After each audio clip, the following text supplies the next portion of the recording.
Yo, what's going on, y'all? It's Combo Breaker 99. I am back for another post-fight analysis video. All right, y'all. Montana De La Rosa versus Ariane Lipski. Montana went in there, got back on the winning track with the second round TKO over Ariane Lipski. I knew that if Lipski couldn't keep this fight standing, that DLR was just going to take the fight to the ground and just use that size and that wrestling and maul the smaller flyweight. I mean, for real, like that was my whole prediction, how I felt like this fight was going to play out. I said, okay, Ariane Lipski, good with the hands, she can bang.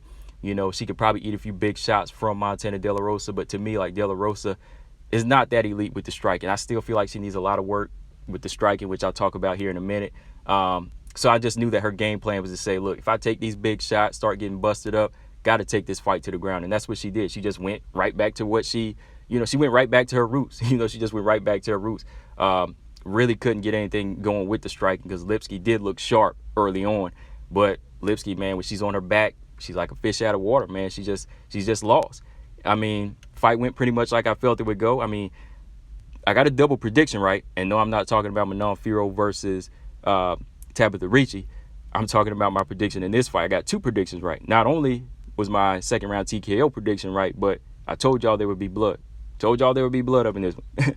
But yeah, man, right away in the first round, Ariane Lipski, to me, she looked a bit more comfortable on the feet with her movement than Montana. I could see the speed and the fluidity of Ariane. You know, she looked just a lot. She just looked a lot more comfortable than Montana De La Rosa. You know, Ariane Lipski, she started putting that pressure. You know, she started applying that boxing pressure on Montana. And Montana was kind of moving back. You know, looking for openings, but the hands looked slow. Like the way she's moving, her footwork looked slow. So Ariane started putting that pressure on, and she comes over the top with a nice hard left hook on Montana, then landed a nice right hand to the body. Lipski just did well, like backing out of range too, like early on the round. She was landing good punches. You know, Lipski and De La Rosa, they both exchanged some good right hands, but I felt like her punches were sharper. But Lipski, to me, I felt like if she would have kept that distance at a mid-range and continued to use the good feints that she was doing, I think that she would have just been able to outstrike her this round. You know, she would have gotten into a rhythm, but she continued to stay in the pocket too much, and that's why De La Rosa just went in for the clinch, took Lipski down,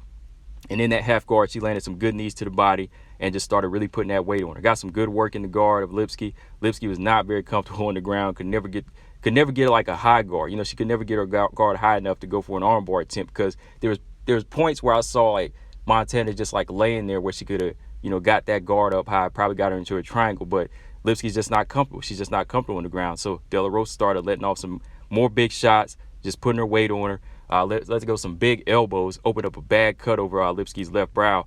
And De La Rosa, she finished the round strong with some big elbows. Like the ground and pound is what really saved De La Rosa this round. You know, taking it to the ground and just landing very effective and doing a lot of damage is what won De La Rosa the round. But second round, Lipski, she came out furious, man. She came out furious, landed a big overhand right, cracking De La Rosa.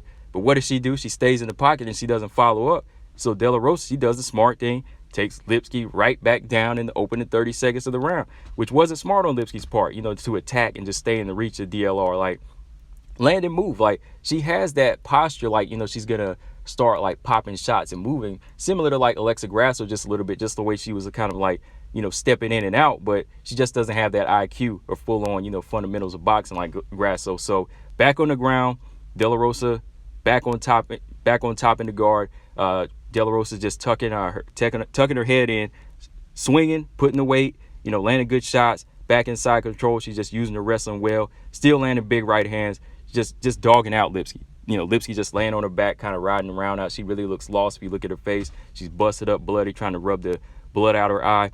Lipski, man, like, is really getting mauled at this point. Finally, De La Rosa just gets that full mount, and she just unloads big elbows, punches, switching it up, landing combinations. I say maybe like a good 10, 12 shots before the referee steps in and stops. I felt this fight, you know, was really going to be, you know, it was going to fall into the game plan of DLR. I was pretty confident at one point. At first, I was like, I don't know. I'm not going to pick. But I felt like De La Rosa is just a bigger, stronger flyweight at this point, at this level.